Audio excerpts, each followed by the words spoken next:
to the Wedding Vendors Happy Hour, where we dive into the world of wedding entrepreneurs.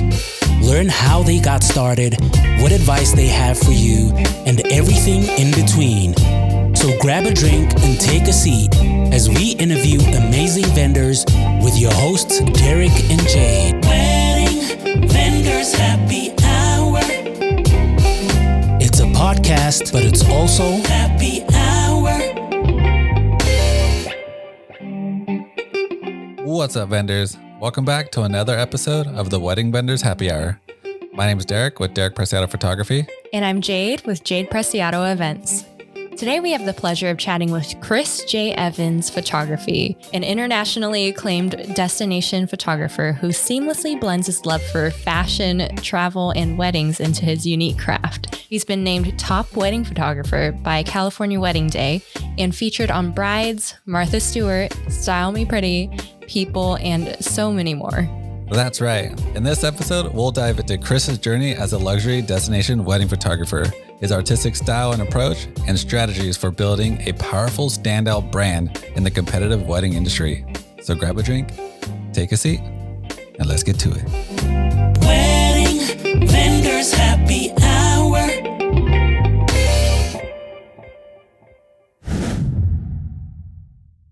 Yo, what's up, Chris? How you doing? Great, guys. Thank you so much for having me. Stoked to be here. Yeah, for sure. We're super thrilled to have you on our show. And I know we have so much to discuss. And there's a lot of the nitty gritty that we definitely want to get into. But before we do, we always love if you could let our guests know who you are, what you do, and what your favorite drink is. Ooh, that's a good one. I like all those questions.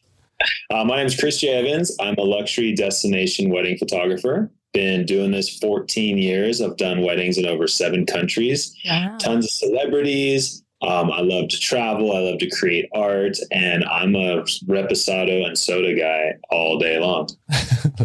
Super nice. Dang, man. I'm super excited to get into this. This is insane, right, Jade? Yes. Can you share what inspired you to first become a photographer, and how did you start your career in wedding photography? Yeah. For sure. Great question. So I got my first camera back in the 1900s. I'm going to date myself a little bit. And it was a gift from one of my mom's friends, who's this amazing photographer, Roberta. Shout out to Roberta. And it was a Canon AE1, and I grew up in Laguna Beach. So my whole life was just at the beach, skateboarding, surfing, like just that beach, SoCal beach lifestyle. So I mean, to capture that in like Ilford, 400 black and white film was pretty awesome. So cool. So cool. Yeah. So how did you get into like the wedding industry? So after like just falling in love with just the art of photography to begin with, I ended up gravitating into fashion photography when I was like 18 to 20. I actually modeled. So I was with Wilhelmina. So I was like in that world, and I got to work with some of the best fashion photographers in the business. And then I just got really inspired by doing fashion. And then I had moved to Maui in 2010 with my wife and kiddos, and a girlfriend who was a model asked me to do her wedding, and I did it reluctantly. And then put those pictures on Facebook because Instagram didn't exist yet. And another girl saw them and wanted me to do her wedding. And then again and again and again. And pretty soon it was like, I think I need to become a wedding photographer.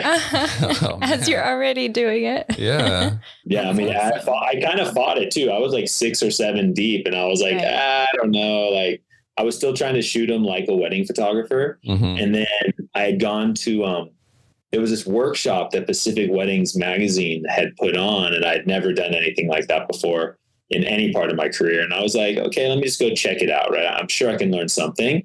And at that event, it was the first time I shot bridal editorial. Oh, wow. So all of a sudden it clicked that I can actually make weddings a fashion shoot with just that sort of like intention. Yeah. And this was like right in the beginning of the editorial style, that we all call it now. So I just latched onto that hard in like 2011, 2012. And then it just spiraled. Dude, that's so sick. So you already had like the awesome editorial mindset with fashion before you even got into the industry. That's rad. And like the professional mindset of posing, that must have given you a huge leap forward. Yeah. Super leap in the game.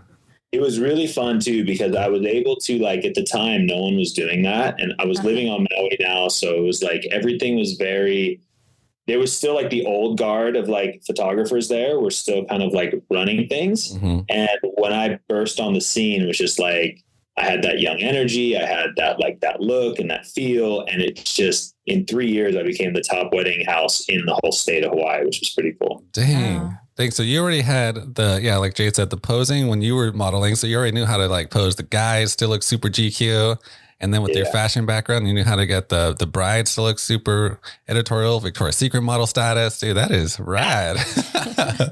It was pretty fun. It all felt really organic too. And like, as hard as I've worked in my whole career, it's like there hasn't been too many like crazy immovable objects in my path. You know, I've worked really hard, but it's all just sort of like come together, which is really amazing. Yeah, that's so cool, man. So I want to ask, so when we all start our businesses, you know, we all have challenges that we face. So what would you say were some of your biggest challenges you faced when you first started, and how did you overcome them?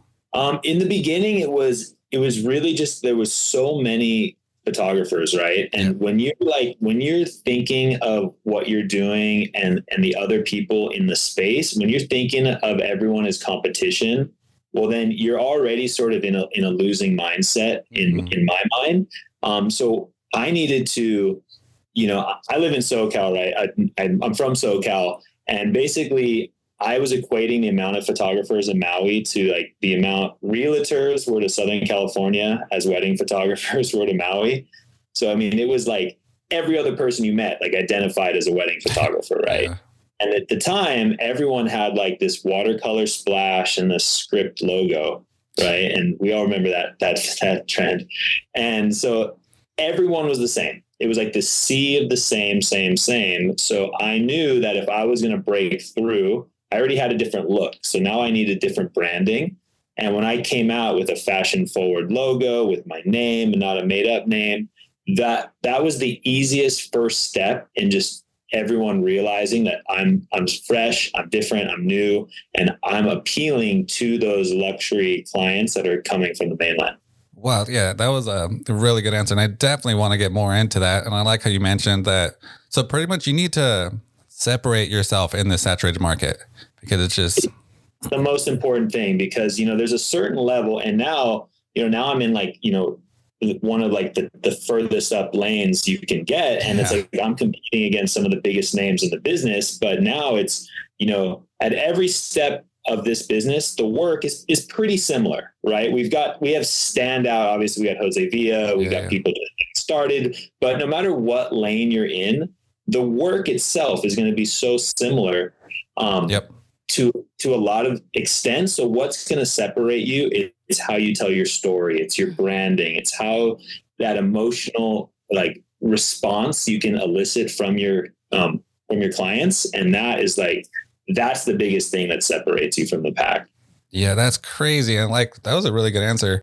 I know. And I liked from looking at your site, you do show like a lot of that emotion and real moments, which I feel like clients are attracted to. And I wanted to ask you too, do you feel like when you started, it was harder to compete with every photographer than it is now in this higher market that you're in? You know, it at every step of this business, it's like you continue to create and foster new relationships. Mm-hmm. And when I was first getting started, it was a very wide net like mentality, right? So I was focused on SEO. How can I cast this wide net? But as I grew in my career and started making better and better connections with those higher end planners, well, instead of focusing, I don't spend $1 on SEO anymore. It's not even, to me, SEO is like, it's a dirty word, because, you know, if you cast this giant net, you might catch a couple fish, but you're going to catch an oil can, a tire. Yeah. You're going to catch a few things that you don't want to keep. Right. So for me, by building these relationships, I'm now casting like one beautiful piece of bait at a time to catch like beautiful fish. And I'd rather catch one at a time. And at this price point now, that allows me to like have the space between and not be like, oh, I need 6 weddings when I only need like 2. Dang, that was a really good way of putting that. Like, all right. Yeah, I was saying, I really like how you put that out there, that the SEO can just bring in everybody and anyone. You don't really know who's coming to your, I mean, you can target it a little bit, but you still don't know who's going to inquire. And I like how you make relationships with the planners and, you know, the couples that they're going to bring to your business, which is pretty brilliant. For sure. And the further I've gotten in this business, you know, my ideal customer, my client, they're not looking for a photographer they're not going to Google. Like that's not how they're finding me, you know? So for me, it's that referral. They call up, you know, Holly from the country club, or, you know what I mean? Or their wedding planner. And it's like, they're getting these referrals from trusted sources, and they aren't looking for, they're not going to the computer to do it. Like, you know, Ferrari, Enzo Ferrari had a great quote where he says, they asked him why he doesn't run TV commercials. And he said, my customer is not watching TV. Wow. And I just thought that was so powerful. So for me, I'm so much more invested in getting those referrals, those high touch, intimate, trusted source referrals than anything I could possibly get online. Dude, this is insane. This is already gold to our listeners. But I want to ask too, because we've had an episode where we spoke to like 5 planners and a big discussion and how they want vendors to reach them and stuff. What tips would you give to photographers or anyone that's trying to make a relationship to a planner? Like how should they approach it? You know, that's a really good question, because, you know, at the planner photographer dynamic, if they're just strangers to begin with, at this point in the industry, it's become a little strained. You know, a lot of times, because I go to Engage, I go to RSVP, I go to all these networking things, and like, you can almost see it, like planners with it's like the bouquet toss. All the photographers are like, and like the planner's like, oh, get me out of here. So it's really about how you can foster real, authentic interactions and start to build authentic relationships that doing business with this person is the last possible thing in this conversation. Like, when I meet a new planner, they know what I do. I know what they do. We don't need to talk shop. All we need to do is get to know each other. Like, tell me about your family. What do you like to do? Like, I want to get to know people. Especially, you know, I do destination jobs, so I'll be with them 3 to 5 days. Sometimes we go to Europe, sometimes longer. So, you know, everyone needs to know that we travel well, that we're cool, that we're like fun to be with, and we're not going to be like some weirdo in the 11th hour. Dude, that's insane. Love that. Yeah. Just building the connection rather than it feeling like you're obviously just trying to get on their list. Yeah, for sure. Because, you know, also it's like, you know, we all have a different sense of humor. We all vibe different, and a good planner will never just stick a photographer with a client. They want to know that this photographer is going to be the best, perfect, ideal fit for them. Yes. Their experience of the day and the experience of every email leading up to it, the engagement session, every bit of that high touch luxury service. They want to know that this photographer is capable of delivering that. Dude, that's amazing. I like how you put it, like all the photographers, like a bouquet toss, the planner standing there and all the photographers are just running towards it. That's insane. That's so funny the way you mentioned that. So I mean, it's true, you know, and look, we're all guilty of it. I mean, I mean, you know, one planner can change your life. You know, I have some planners that, you know, they book me 6 figures a year, just one person. Jeez. So it's like, these are very, very powerful, like, relationships. So it's, you got to just go into them with care and with authenticity. I love it. All right. We could talk about the planners and relationships for days, but let's get into some techniques and tools. So as a photographer myself, I got to ask, what are you rocking in your camera bag on wedding day? Everyone's going to laugh at me still, but my 5D Mark IVs are still my trusted steeds. Nice. It's like, they haven't broke. They give me exactly what I want every time. I know them so just intimately well that it's no longer even like a tool. It's more like an instrument for me. And I can just get out there and I can just do it. And one of the things too with, you know, film is slowly making its little comeback again. Yeah. But with everyone going to like the R5s and the mirrorless, everything, the super high pixel counts, my work now has, even though I'm shooting digital, it has this softness, and now it has this aesthetic again that is like just keeping me still right in line with everything else that's kind of on trend. That's so cool. So you're shooting film. What film camera do you use? I don't shoot film. Oh, you're not shooting film. Boards, and they look like film. Oh, nice. I love it. And my A cameras, my 50 1.2, that never leaves the body. That's about 90% of everything I ever show is that 50 mil. And then I'll pepper in some like 24 to 70, maybe some 135 and a little 85. But other than that, it's the 50 mil has like, it bought my house on the beach. So. That's the king of all lenses right there, huh, Jade? Yeah. It's the best. It's the best ever. Yeah. Well, do you have any like favorite photography techniques that you can share with us, and how do you implement them in your work? That's a great question. I love shooting wide open. It's definitely was the biggest change for me coming out of fashion, because coming out of fashion, I was like F8 and strobe everything. Yeah. Right. Because we're selling clothes, right? And it's a different thing. So I was going for like, we were on sets and we were like, different things. So I was shooting this very, very deep depth of field always. So I never, until weddings, like that was everything I knew was like F8 strobe, right?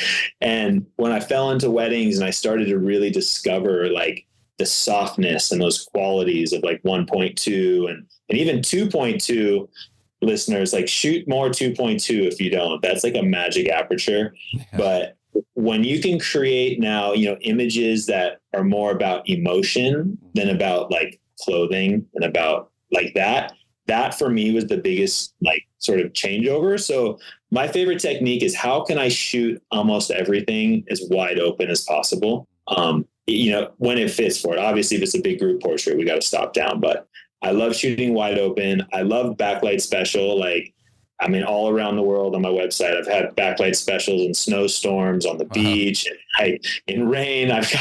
It just creates such a beautiful cinematic look. And it's just one of those things that everyone with their iPhone, everyone's become pretty okay photographers, but you backlight it, you strobe it, and you show them that, and like their minds are blown. It's easy, but it's fun. Dude, that's so cool. I love it. Yeah. So when it's like wide open, you just get that soft photo look, which is like, I guess that goes into like the fine art photography kind of a category. Would you agree?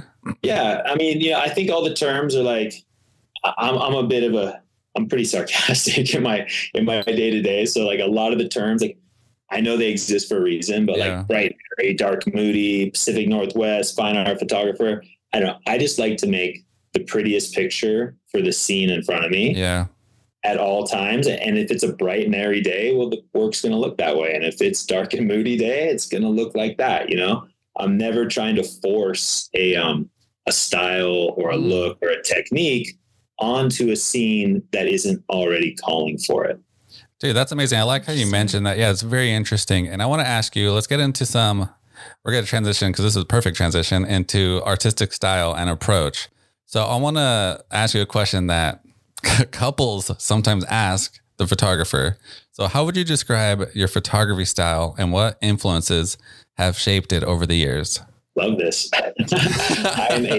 I'm a fashion-driven lifestyle photographer who's dedicated to creating an iconic body of work representing your love story in the most romantic, incredible, intimate, and authentic way possible. Wow. Dang, that's a heavy hit Mike Tyson punch. It's like best answer ever. I book a lot of jobs just on the airplanes with that pitch. So. Like that's it. That's one liner booked. Done. That's it. But no, that's the truth. I want to bring such an incredible experience to my guests that, when I'm in this might be a little off topic, but when I'm in like the onboarding calls or the inquiry stage, I'm never, ever, ever am I selling photography. I'm delivering photography. I'm selling an experience. Mm-hmm. I'm selling 14 years of me in this business, 25 years with a camera in my hand, more than that, 30 years. How old am I? 30 years with a camera in my hand. And I'm selling the environment I'm able to create with my couples. Like when I walk into that dressing room and it's like the bride and her mom, like grandma and all her girls coming in with that energy. I have 2 daughters, so I'm always just coming in with like that dad energy. How can we celebrate everybody's beauty in like such a safe, beautiful, incredible way? my team's walking in with the grooms, like all my guys are surfers, like, hey, what's up, guys? So it's like everyone is like this vibe that's just created. Yeah. That is where the value is established. And then the work is just obviously it's what they're paying me for, but the work plus the service is the magic. That is huge. So that alone, every photographer could take away from this. So like if a couple ever asks them that question, don't be like, oh, my style is dark and moody or light and airy. They don't really want to hear that because they could see that by looking at your website. So like what you described, like, I'm here to capture the emotion, the beauty of your day. Like all that stuff you mentioned is what they want to hear, which is perfect. For sure. It's like, how can we, one of my great mentors, John Dolan, he's like he's an icon of our industry. And he's even more like embracing the imperfections. Like he's the king of it. I mean, if you guys don't know him, look up John Dolan immediately.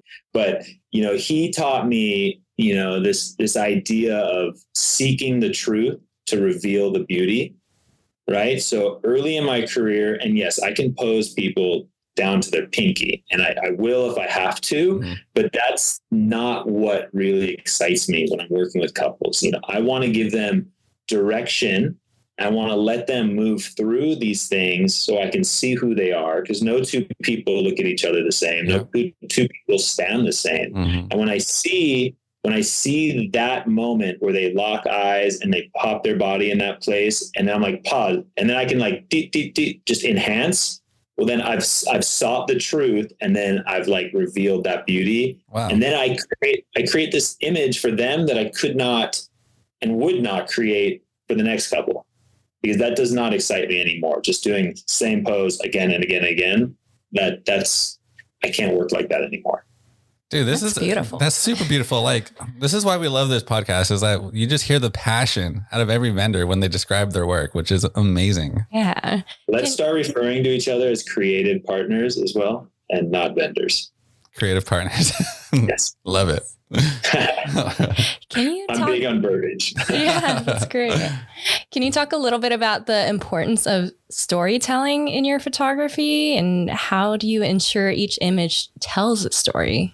Jade, that's a great question. What I love about weddings as a medium is you have the main storyline already there, right? So we have this arc that's already going to take place, and it's the same arc essentially every single time, right? So within that, I think a lot of people who become jaded, they go on autopilot, right? And they're no longer seeking what I'm about to say, which is, if it's the same arc every time, but everyone has different characters, everyone is going to have this opportunity to find stories within the story.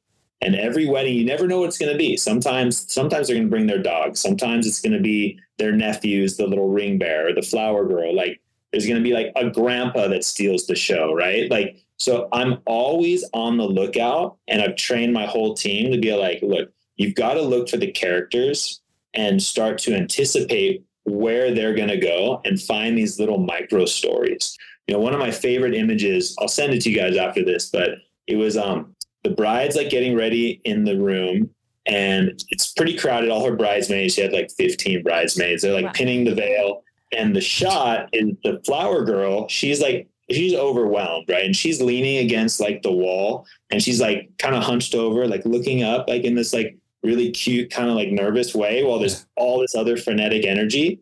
And it's just, to me, that told such a story within the story, that those micro moments, aside from all the big ones, that's what I'm looking for, is those really just things that nature and the energy of everyone there created, this little moment of stillness in the chaos. And I love that.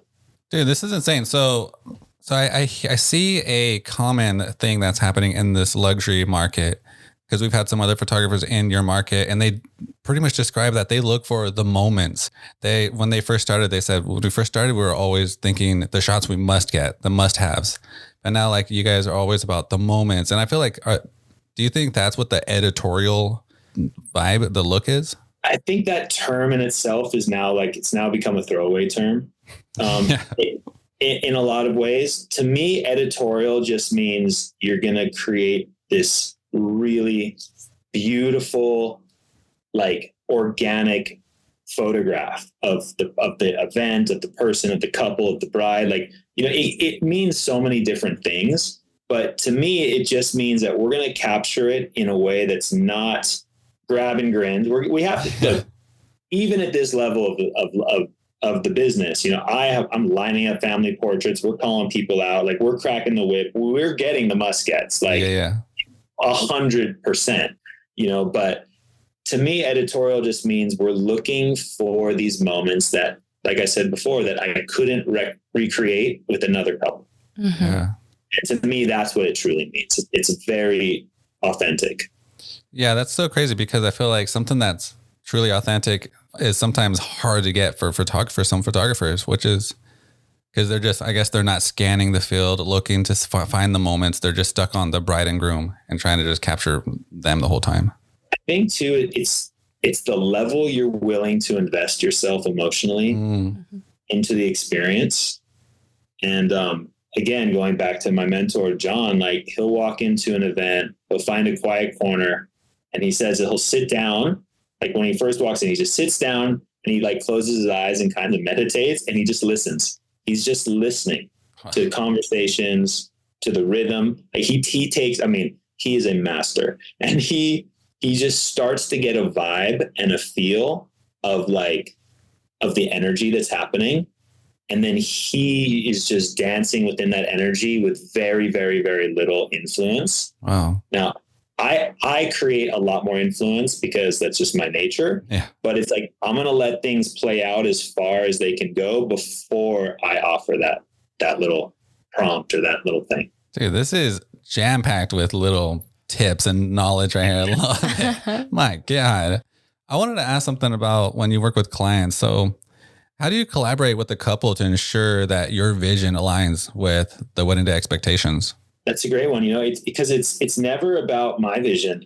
It's always about their vision. Wow. So when we're talking and we're in that consult, it's like, obviously by the time we get to a Zoom, like they've deep dived my website. They've like stalked my gram. They already are coming to the table educated.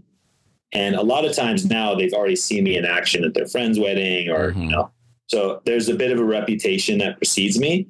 But then again, the first part I do is when you open up that album and you look back at your day, like, what do you want to remember? And then I just shut up and I just let them talk. Yeah. And my little AI assistant just records everything so I can just listen. And then, and then I just say, that's exactly how we're going to do it. We're going to and it comes down to essentially the same 3 words every time, which they want effortless, they want glamorous, and they want real, So as long as I'm producing that and I'm operating in that mindset, well, then they're going to be happy. And then I'm inspired. That is amazing. So basically, see, this is what people, I feel like some photographers are afraid of, is when the client wants to share their vision of how they want you to capture it. And you're just like, tell me your vision and I'm going to capture it. Cause I'm still going to put my ingredients to the work, to the pictures that you receive. It's still going to be my style, but you're capturing how they want it, which is amazing, which is like an easy booking and overall better experience for the client. It's just a win-win in general. And that's our job. We're serving at their pleasure, and they're making, pretty sizable investments in us, no matter what stage you are in your career. Even even if you're charging $5,000 for a wedding, that's still a lot of money. So it's like, no matter what they're investing, this is still keeping me from waiting tables, which I will do again if I had to. It's keeping me from working in the film industry, which I've done before, which I would do again. But, I think too, what a lot of people need to kind of come back to is that sense of gratitude, and I'm so full of gratitude that this industry and these couples and my clients have trusted me and invested in me to like provide this incredible life for me. So it's like, I feel that I owe them like not only great photos, but one heck of an incredible experience. Yeah. Dude, the passion is coming through the screen over here, Chris. True, man. Yeah, I mean, it's all true because I love it, you know? I love it. All right, man. So we know you travel all over the world for your destination weddings. So we want to get into a little bit about that, right, Jade? Yeah. How has travel influenced your photography style and creativity? I mean, nothing inspires me more than when I show up at a new place. Uh-huh. You know, it's like, yeah, all of it goes into it. When I'm like packing for a trip, am I going to the mountains? Am I going somewhere tropical? Like, and then I'm always getting the mood board from the clients. Like, what is each party? What are the outfits going to be you want for the guests? Because we're part of the party, right? So each step of this, it starts to build this excitement, this energy. And then like going to the airport, and anytime you travel for work, you know, I got my Pelican case. You're like, all right, this is kind of cool. So it starts to kick off like, you know, you're excited about where you're going, you're excited about what you're going to do.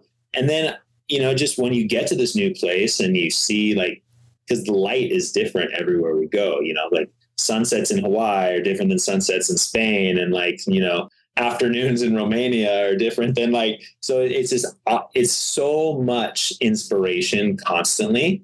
And I'm so grateful for those opportunities that when I get to these places, I'm like, how can I shoot this as different and unique and cool as possible? Dude, I love that. And that brings me to my next question perfectly is how do you prepare for a destination wedding to ensure you capture the best shots? You know, it's understanding where we're going, understanding times of day, sunrise, sunset, right? Mm-hmm. Communicating effectively with your planners. So we have a very efficient timeline. So we're not going to have any bottlenecks in the day. And then ultimately it's just, you know, you throw a wide angle on, you know, you're going to catch that sense of place and you know, you can't mess that one up. So I think it's really important at every one of these stops to not only tell the couple's story, but to tell the story of where we're at as well. So I always arrive a day before any scheduled events start. So I use that first day to like do my walk around. I'll walk around with my crew. We'll scout the locations and we're shooting as much just scenic content as we can to like, how can we tell the story of this new place? You know, we're shooting from the taxi and we're going through Rome. Like we're getting like great pictures of Rome. Like, so it's like, how can we create not only the wedding story, but the story of the place, because the couple's not out there taking those photos too of that quality. So we want to deliver all of that for them. That is amazing. So yeah, you're just going there and just giving them the full experience from, like you mentioned, the destination and their event, which is for sure. Because you have to too, because that's how I'm going to be posting all that content too, you know, unless it's an NDA, but like, then all of a sudden it's like someone else, they could just see, I've had clients book me just because they saw a picture I did of like Florence, of a statue in Florence. Right. And then they're like, that led them down the rabbit hole. So you just never know. That's amazing. So it's true what they say, post who you want to attract. I preach that. I scream that all day long. Yes. Yeah, so cool. Are there any other tips you can share for photographers looking to incorporate travel into their work? Yeah. So if you don't have anything booked, like just pick a place you want to go, right? And just go there and just utilize the web, find a couple, do an editorial. I never call them styled shoots, by the way. They're always called an editorial. Shoot an editorial. Partner with a great local planner, local florist, create the strongest content you can, and then just start posting it, start telling your story, reaching out to your existing network already and be all like, hey, I'd love to work in Italy. Or if you got anything in Mexico, I'm dying to work down there. Because one planner will be like, oh, I don't do anything in Mexico, but oh, this one does, right? So utilizing the connections you already have is a really undervalued like opportunity. And I think more people, if they utilize their existing connections better, then they're going to like go further. That's huge. I remember I was speaking to this one photographer and she mentioned that she wanted to work in Italy more. So she just reached out to this planner that was there and she was like, hey, you know, I love your designs and so forth. She's like, I'd love to meet you. And the planner was just like, okay, great. Yeah, just come to Italy. And not thinking that she would. And then the photographer went over there and met with her and they were just like, whoa. And they became friends and now she's getting bookings over there, which is 100%. I mean, it happens just like that. And like in every venue you work at, if it's a new venue, like you absolutely need to be leaving with who the catering manager is, who like their top 3 planners they work with are like, you can extrapolate so much like usable data and actionable like connections just by talking. Dude, that alone, that one thing you just said, just meeting the caterer manager and finding out who their 3 top planners are is like a huge takeaway, because I didn't look at it that way. That's insane. That's awesome. If you're not leaving every job with at least 3 to 10 leads, then did it even happen? Yeah, seriously. All right, Chris. So I can already tell with this passion, and you like got knowledge up the woo-ha here. So I gotta, let's get into some building a powerful brand. All right. Yeah, man. So what strategies have you found most effective in establishing your brand in the competitive wedding industry? So, I leaned into the editorial thing very early, like I said, right? And along with that, I was also building, and I don't want to say this in any way that sounds unauthentic, but I was building not only my photography style, but I was building my persona, my digital persona, my online persona, right? Which shares many exactly who I am in my day to day, but I live at the beach. I'm a surfer. So what I post on social, 90% of it is I'm very into fashion. I'm very into style, which is why I'm able to produce the work I do, because I do live this life. Yeah. So by wearing I wear all custom suits. I'm always talking about my suits. I'm talking about my clothes. I'm talking about the fashion, and that sometimes can be polarizing, but in a good way, because some clients will land on my feed and be like, he's too much for me. And that's not my right client. Whereas the other one will be like, that's exactly who I trust to do what I want. Right. So by leaning into who you are and amplifying that to like, without being cheesy or I do take it too far sometimes, but you have to be able to amplify your persona and exemplify exactly what you're going to bring to the table. Because like I said earlier, that's the only way that's going to separate you from the pack. Like, I'm very proud of my work, but there's hundreds and thousands and millions of other photographers that produce work I could only ever dream of, So it's like, for me, what separates me? It's how I'm going to present, how I'm going to show up, how I'm going to introduce myself to your dad, how I'm going to all of that. When I walk into that room and just like a beautiful tailored suit, that experience and that value proposition is realized instantly. And that is the number one key that everyone I talk to, I'm scared to put myself out there. I can't put the camera on myself. Like, if you don't, I'm booking the job. That is brilliant advice. So yeah, I find it hard to just stand in front of the camera. I'm behind the cameraman. So it's like standing in front of it all the time and just, it's like, what do I talk about? So you just want to show, because like you mentioned, every photographer is showing their work, but they don't know who you are. Yeah, that's crazy. You have to create a space where your clients not only love your work, but they have to fall in love with you. Social media and telling the stories and the reels, this gives us all an opportunity to not only create clients, but create fans, right? Like, I do my best work when I walk in and the bride is like, oh my gosh, so happy you're here. Like, sometimes I've never met them in real life, right? So they're like, I walk in and we've already been like these social friends, and they've been following along and like celebrating my wins with me. And then all their friends, like, she hasn't stopped talking about you. Like, so when I walk into that kind of energy, I'm already so inspired in my own mind, and like the confidence is through the roof. And you couldn't create that environment for yourself, if you aren't effectively telling your story. Yeah. Speaking of social media, I think that leads into another great question. Yeah. So what role does social media play? If you could enhance on this, elaborate on this in your brand strategy, how do you leverage it to reach your audience? Social media is everything. With the advent of collaborations, that has really upped the game. It's exponentially increased the reach, and the algorithm's always changing, right? Yeah. And there's going to be 1,000 people that are going to preach SEO and maximize the algorithm.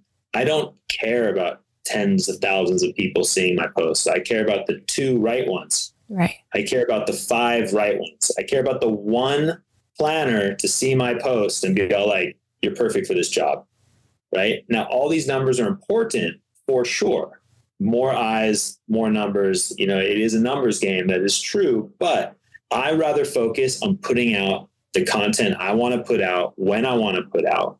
I don't have anyone doing my social for me. Yeah. I'm like, if I feel like posting this at 2 a.m., I'm going to post it at 2 a.m. Yeah. I don't care. It's just because in my mind, when I'm staying on it and keeping this personal relationship with my fans, then we're building something bigger than just myself, bigger than just my photography. We're building a community. And when you can share that, when your fans and your followers feel that love from you, that's when it starts to create and transcend something larger than just a photography business. That's insane. So I wanted to ask, we've had some planners mention this, and I want to know what your thoughts about it is, that your Instagram is your portfolio and your website is your personality. That's interesting. To me, I think it's all the same. Mm-hmm.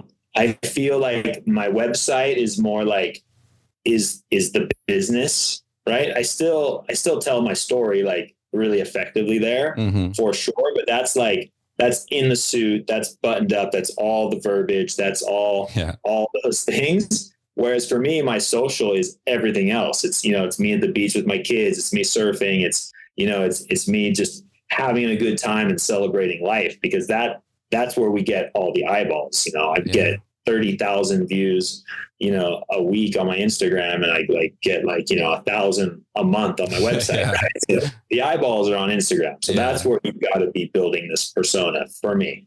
So when it comes to Instagram, I got to ask, because this is a question that's been kind of trending around in the industry, is who are we really posting for? Are we posting for the couples? Are they truly seeing it? Or are we posting just for the creative partners? I think it's changed so much. Like it continues to change all the time, but honestly, I think we're posting for everyone. Mm-hmm. Honestly, like I built my whole new website was built strictly for the luxury planners. Yeah. It attracts everybody else. But when I reach out to a new planner and they go to my website, they clearly see that Chris works around the world and with celebrities, and like he's solid. And the clients see that too. But, I think for Instagram, it's like, I'm just going to just scream as loud as I can for anyone who wants to hear it. It's just a safe space. Just everything goes on there. That's awesome. I don't know if it's safe, but it's a safe. All right, Jade, I think she got something here about some photographer mistakes. What are some common mistakes photographers make when trying to build their brand, and how can they avoid them? I think, and this is the hardest one. But it's also a mistake that everyone has to make in the beginning, right? You have to take everything in the beginning. You have to take everything.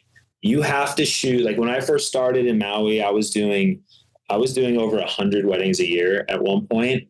And that was everything from like 1 hour shotgun beach weddings to like luxury estates. Right.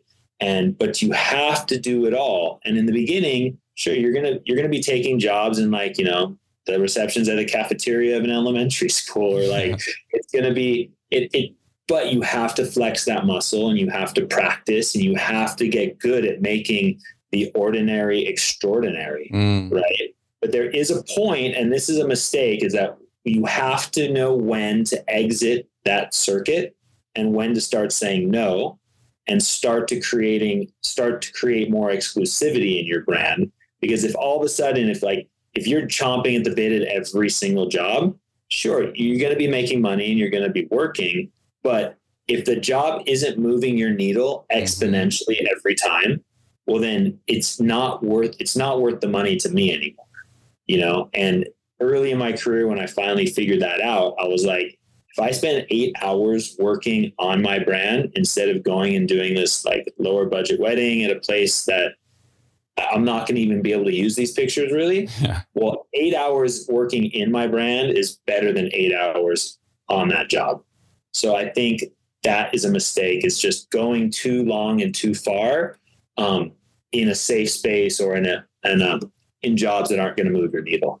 That's true. And that's something that I feel like, like you mentioned, a lot of photographers can just get comfortable in just the paycheck ones and just going with the flow instead of trying to enhance and build their brand and get themselves to that next level, which is a lot of work. It is. And if you're happy there, then it's not a mistake, then stay there. Yeah. But I think just like, and also another mistake is just not taking risks. It's like, I want to go into every wedding. I want to try something new every single time. Yeah. Mm-hmm. And after 14 years and 700 weddings, like that's challenging sometimes to find something new to try to do, but I'm going to try. Like, let's put you more in the bush. I want more leaves or like whatever, like try it, because at this point they trust you, and you might make something amazing. You might make something that you just don't ever tell anyone again that you tried. That's huge. So Chris, what's one piece of advice that you would give people in this industry that's looking to transform their brand into a powerhouse? I think it's first and foremost, like if you want to elevate into luxury, I think it's identifying what that word even means to you. That's the biggest pitfall. I think a lot of people, they just assume luxury just means expensive. Well, for me, like my 5 pillars of luxury have nothing to do with price. Like for me, luxury means it's a feeling that personally, when I feel seen, pampered, taken care of, like adored and just and respected. And I can get that if I walk into a burrito shop. I get that when I walk into the Four Seasons. But when I feel those things, I feel that this is already a higher end experience, right? And luxury means something different to everyone. So for me, I put those pillars into my service with my clients, right? So I think if everyone out there can identify the things that make them feel the best in their life when other people give that to them, well, then if you start to infuse that into your business, well, then that's going to take you to the next level. Super huge. That alone, I'm gonna let that sink into the listeners real quick. My God. And with each of those pillars, you get to add another 0 to your price. Yeah, my goodness. Dude, Chris, you've been hitting this with some great knowledge and tips and advice for the people. But now we want to get into something super fun that we call this or that. Okay. So we're just going to hit you out with some questions and you just say rapid fire answer. Beach vacation or mountain retreat? Beach. Film or digital? Digital. Comedy club or live concert? It's who's playing. I mean, a concert, but I love comedy. Yeah. Candid shots or pose shots? Candid. Sweet or savory? Sweet. Prime or zoom lens? Prime. Early bird or night owl? Early. Wedding photography or fashion photography? Fashion, wedding photography. Coffee or tea? Coffee. Netflix binge or outdoor adventure? Well, I'm outdooring all day, but then I come home and binge. So. Yeah. It doesn't mold. Attend or host a party? Attend. Only shoot in color or black and white? If I could only pick one, Yeah. black and white. Wine or beer? Wine. Smartest person in the world or richest person in the world? Happiest. There you go. Success or happiness? You answered that. I mean, I'm already happy, so let's go with success. There we go. Local or destination wedding? Destination. All right. We love doing those, dude. You killed it. Those are so fun to do. It's just fun to learn more about you, the creative partners here. So, For sure. And one last question we like to ask, Chris, if you could choose any superpower to have while working a wedding, what would it be and how would it help you? Invisibility. Whoa. How? I mean, I'm already I'm again, I create such an environment, right? Which is part of the magic, but I know I could take so many things even further if I was completely invisible, right? Because I don't have the capacity to be in a room and not have a presence. It's not in my nature. Okay. I can read the room and I can keep my mouth shut and be out of the way for sure. But I think if I could be invisible, I could find these moments that were so sublime and just ethereal and intimate and ultra authentic that it would take the work to even a whole nother level. Dude, that is brilliant. I love that. That's the first time we've heard invisibility. So that's smart. Like you walk in there with these freaking Gucci suits. Everyone's like, whoa, let's get cracking their necks. But yeah, if you walk in there invisible, you're just capturing the prime moments that are just happening. Yes, Gucci shoes, Louis belts. This guy just coming in. I'm so bougie. But this industry made me that way. That's awesome. Dude, that is so cool. I love that answer. So can you let our listeners know where they can find you? Online on the gram at Chris J. Evans Photo. My website's my name, Chris, the letter J Evans, chrisjevans.com. And I've got a whole host of educational materials about to drop, master classes coming, and I'm speaking at a wedding MBA this year. So come see me there and jump in my class. Perfect. Good. And we'll put all of that info in the description down below so you can find it all there. Yeah, Chris, thank you so much for taking the time to be on our show. I know you got a lot with the celebrities and all this cool talks, but we appreciate it, man. Well, I appreciate you guys. Thank you so much. And someday we'll do happy hour in real life. Oh, yeah. What an incredible episode. It was so fascinating to get a glimpse into Chris's world as a luxury destination wedding photographer. Absolutely. Chris's emphasis on creating a fashion-forward brand and delivering exceptional client experiences truly sets him apart. That's for sure. We learned about Chris's unique approach to storytelling, the importance of building strong relationships with wedding planners, and it was such an honor getting to hear his many invaluable tips for us creative partners. And to our listeners, thank you for tuning in to another episode of the Wedding Vendors Happy Hour. If you haven't already, hit that subscribe button to hear from some more amazing wedding professionals. Whether you're tuning into our podcast or watching on YouTube, we appreciate your support.